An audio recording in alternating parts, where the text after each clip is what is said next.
ইসলামী ছাত্র আন্দোলন বাংলাদেশ কিছু দাবি এবং সম্মেলন ঘোষণা করছি।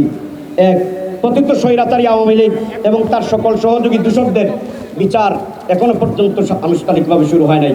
আমরা বিচার দাবি করছি এবং 16 বছরে যত দুঃশাসন হয়েছে, যত জুলুম হয়েছে, সমস্ত জুলুমের বিচার করতে হবে।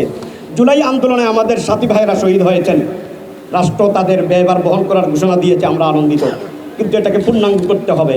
সেই সাথে যারা আহত হয়ে হাসপাতালে কাতরাচ্ছেন, আহতরা এখনও রাস্তায় নামছেন, এখনও আন্দোলন করছেন, আমরা দাবি করছি আহতদের চিকিৎসা সেবা এবং ব্যয়ভার রাষ্ট্রকে বহন করতে হবে।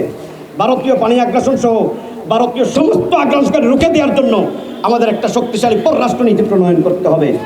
প্রচলিত ছাত্র রাজনীতি নয়, বরং জনকল্যাণমুখী এবং শিক্ষাবান্ধব ছাত্র রাজনীতি বাংলাদেশে প্রণয়নের জন্য সাংবিধানিক সংস্কৃতি পরিবর্তন, শিক্ষা কাঠামোতে পরিবর্তন এবং রাষ্ট্রীয় বিভিন্ন অঙ্গনে পরিবর্তন আনতে হবে।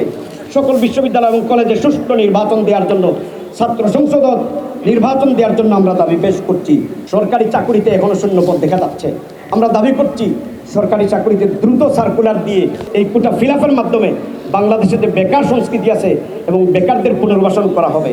টেকসই উন্নয়নের লক্ষ্যে বাংলাদেশকে বারবার ডিভাইডেড করা হয়েছে সংবিধানের মাধ্যমে।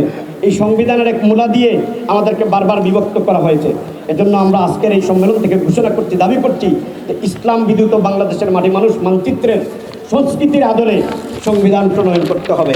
রাষ্ট্রের গুরুত্বপূর্ণ সংস্কারের মধ্যে মৌলিক অধিকার, দেশের সকল নাগরিকের জন্য বৈষম্যমুক্ত শিক্ষা ব্যবস্থা প্রণয়ন, বিজ্ঞানভিত্তিক কর্মমুখী সার্বজনীন ধর্মীয় শিক্ষা ব্যবস্থা প্রণয়ন, শিক্ষার সকল ব্যয়ভার রাষ্ট্রকে বহন করা এবং দেশের সকল নাগরিককে শিক্ষার আওতায় আনতে অবৈতনিক বাধ্যতামূলক শিক্ষার স্তর 10ম শ্রেণী পর্যন্ত নির্ধারণ করতে আমরা দাবি পেশ করছি। 1.5 দশকের ফেসিবাদের পতনের পর নব্য ফেসিবাদের পতধ্বনি আমরা শুনছি। হল দখল, বল প্রয়োগ, মানবাধিকার হরণ, ধর্মীয় আবেগ অনুভূতিতে আঘাত করার মতো ঘটনাও এখন শোনা যাচ্ছে। জুলাই অভ্যুত্থানের মূল স্পিরিট ও চেতনাকে সমুন্নত রাখতে অবিলম্বে ফেসিবাদী এ সকল কার্যক্রম বন্ধ করতে হবে।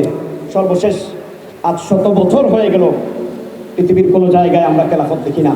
এই খেলাফত পুনরুদ্ধারের জন্য এবং পাক ভারত উপমহাদেশে মুসলিমদের হারানো ঐতিহ্য ফিরিয়ে আনার জন্য, ইসলামী শাসন ব্যবস্থা পুনরুদ্ধারের জন্য আমাদের সম্মিলিত সবাইকেই অব্যাহত প্রচেষ্টা চালাতে হবে।